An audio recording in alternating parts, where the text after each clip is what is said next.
8,5%. C'est la part de surface agricole qui est cultivée en agriculture biologique en France. Mais rappelons ce qu'est l'agriculture bio. Ça va, on sait tout ce que c'est, pas besoin de le rappeler. Eh ben, détrompez-vous, cette mise au point est très importante. L'agriculture bio, c'est une agriculture sans pesticides. Faux.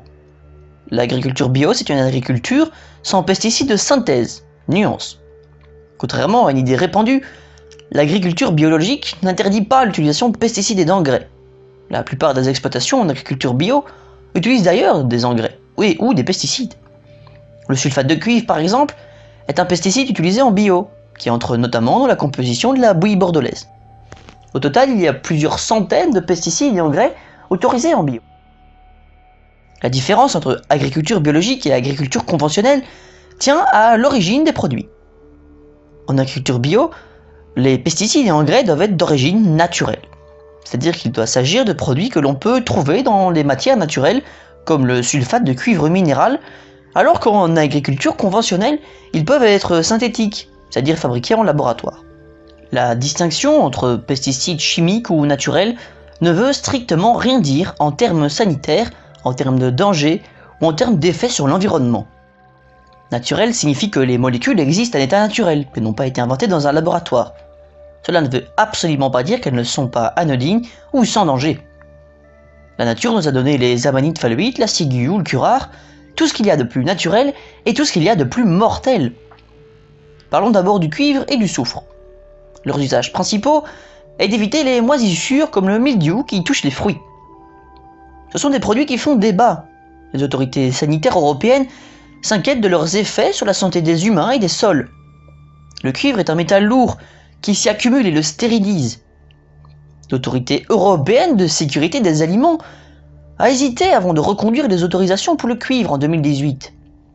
Mais le problème est qu'il a une réelle utilité pour protéger les plantes et qu'il n'y a pas d'alternative dite naturelle. De la même façon, la pharmacopée bio contient des produits très controversés comme l'insecticide spinosade qui est toxique pour les abeilles. Bon ok, mais l'agriculture bio c'est bon pour le climat? Faux. En fait, cette croyance vient de l'idée que l'absence de produits nocifs pour le sol permettrait de stocker du carbone, mais on vient de voir que ce n'était pas tout à fait le cas. Il faut cependant reconnaître que l'agriculture bio n'utilise pas d'engrais synthétiques. Or, leur production émet beaucoup de CO2. Cela dit, les engrais naturels émettent à peu près autant de gaz à effet de serre à l'utilisation que leurs équivalents synthétiques. Je ferai bientôt une vidéo sur les engrais, ne vous inquiétez pas. En attendant, certaines études tendent à dire que passer à une agriculture 100% biologique n'est pas une bonne idée. Dans une étude concernant l'Angleterre et le Pays de Galles, les auteurs estiment que cela réduirait les émissions directes de gaz à effet de serre du bétail de 5% et des cultures en croissance de 20% par hectare. Mais cela réduirait les rendements par hectare d'environ 40%. C'est le cœur du problème, la quantité de terre utilisée. Pour répondre à la demande, une production 100% biologique demanderait plus de terre et entraînerait une plus grande déforestation, et ce même en Europe, car il nous faudrait faire importer plus de nourriture. Or, la déforestation est entre autres un gros émetteur de gaz à effet de serre. Une autre étude montre que les petits pois biologiques cultivés en Suède ont un impact sur le climat environ 50% plus important que ceux cultivés de manière conventionnelle, et ce pour les mêmes raisons. Pour certains produits alimentaires, la différence est encore plus grande. Par exemple avec le blé d'hiver biologique suédois. La différence est plus proche de 70%. Ces études se basent sur une consommation alimentaire mondiale inchangée, or n'oublions pas que la population mondiale est toujours en augmentation. Passer à un système 100% bio n'est donc pas une bonne idée dans les conditions actuelles.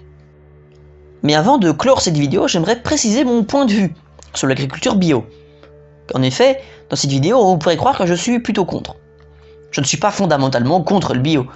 Je dis juste que dans l'immédiat, il ne faut pas augmenter la part de bio, car cela aurait des conséquences désastreuses sur le climat et sur les espaces sauvages comme les forêts.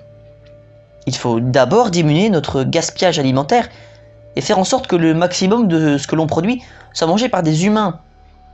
Rappelons que dans les pays développés, 50% de la production céréalière est mangée par du bétail et 20% est utilisé pour la production d'agrocarburants. On peut aussi préciser qu'un recours accru à l'agroforesterie pourrait permettre de diminuer les pertes de rendement.